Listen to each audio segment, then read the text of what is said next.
Welcome to another episode of Real Estate the Right Way with your host, Michael.Wright, residential realtor on Long Island, New York, delivering the best educational content when it comes to residential real estate. Today we're answering the question, when is the right time to buy a house? We get asked this question all the time. When prices are high and the market is good, everyone wants to buy a house, but sometimes it's out of people's affordability. Additionally, when markets are really hot, people are worried about a crash. When the market is down and houses are affordable, typically there's a lot of options, but everyone at that time is worried about, is real estate really a wise investment because it's in a down market? The same thing happens with fluctuations in interest rates. When interest rates are really high, it's tough for buyers to afford what they want. When interest rates are really low, there's so many buyers in the marketplace that typically they're offering over the asking price to get the house that they want. All markets have their challenges, but when is the right time for you to buy a house? Well, it's when you're ready, provided you follow these 3 rules. First rule, live within your means. Living within your means. What does that mean?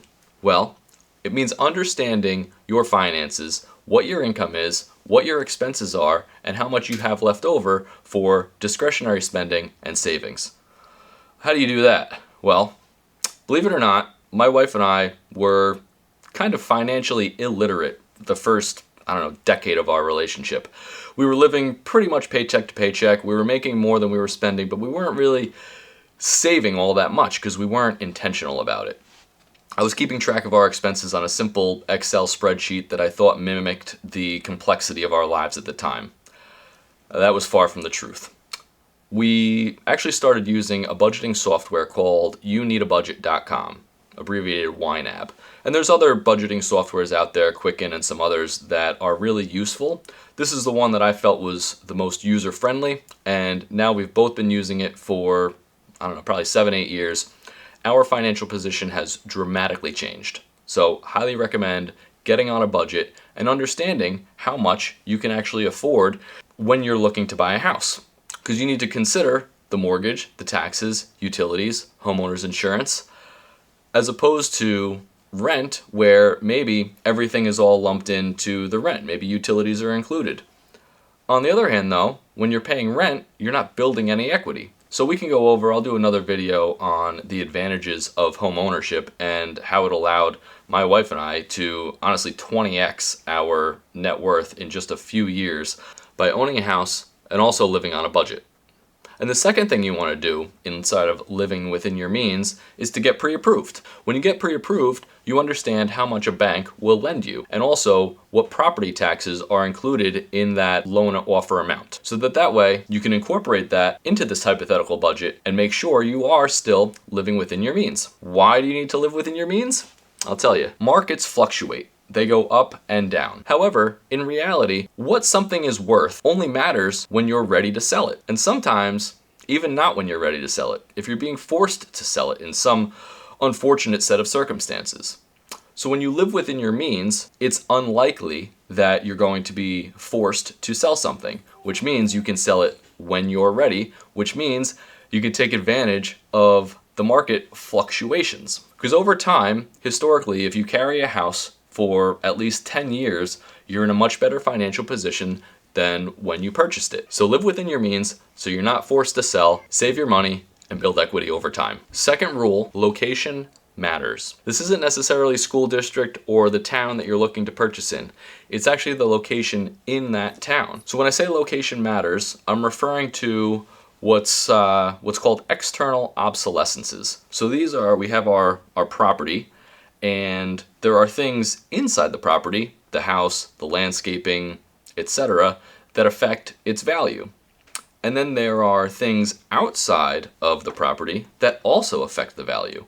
And things that negatively affect a property's value that are outside of those property lines are called external obsolescences. Things that you might be familiar with could be busy roads, a water tower, next to a train track. Perhaps it's right next to an industrial area or a shopping mall. These are all things that can negatively affect a property's value as it's related to properties that don't have these external obsolescences. But here's what's crazy about it. If you're a buyer, you get a discount on these properties, which you might think, ooh, discounts are good.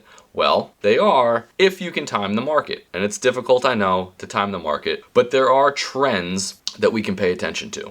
So here's what I mean. Real estate markets go up and they go down, and then they go up and then they go down. Houses with external obsolescences sell at a discount. But what's interesting is that discount varies depending on market conditions. So when inventory is really tight and there's not a lot of options, buyers will actually pay more for a house with an external obsolescence because there's just no other options and they have to find a house. However, when markets are more depressed, people will actually spend significantly less on a house with an external obsolescence because there's other options. Why would you buy a house on a busy road for 5% less than a house that you could get on a quiet street? So buyers actually pay significantly less for houses with external obsolescences in down markets and significantly closer to market value in higher markets.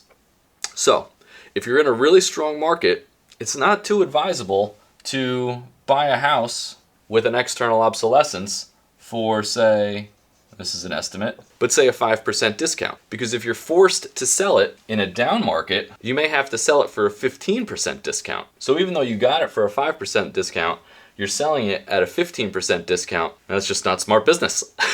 However, if you're a savvy investor, in a down market, it might be a good idea to pick up a bunch of properties that have external obsolescences, knowing that you're getting them at a significant discount. Buy and hold them so that when the market peaks, you're selling them at a 5% discount, but not only are you gaining equity for the amount of time that you've held the property, but you're also gaining an additional 10% from buying in a depressed market with an external obsolescence to selling in a really tight market where the buyers don't really have that many options. So based on your specific scenario, location matters. And the third component is to have a plan. So I'm sure you've heard the phrase, if you fail to plan, you plan to fail. So before you go out on your home buying adventure, it's a good idea to answer the following questions. Who, what, where, when, and how.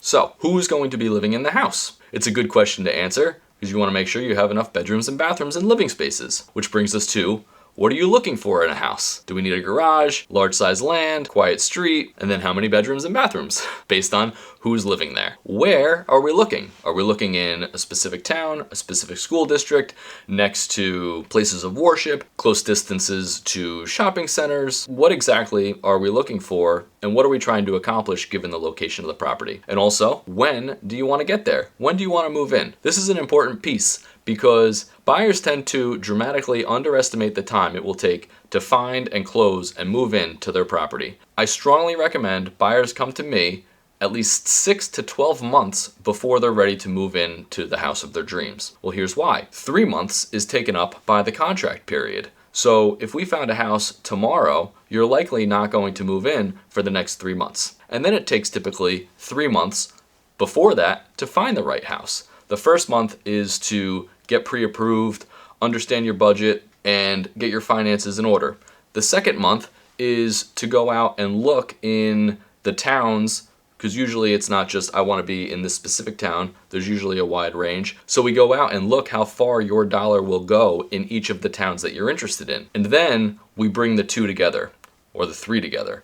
How much you can afford, what you're looking for in a house, and also where specifically you want to find that house. Those 3 points of the triangle that I went over in the first video of the How to Buy a House series. Once you have the 3 points of the triangle defined, it takes the 3rd month to actually identify and find that specific house. So 3 months to find the house, 3 months to buy the house, that's 6 months. It's a good idea to plan for the home buying process to take at least 6 months.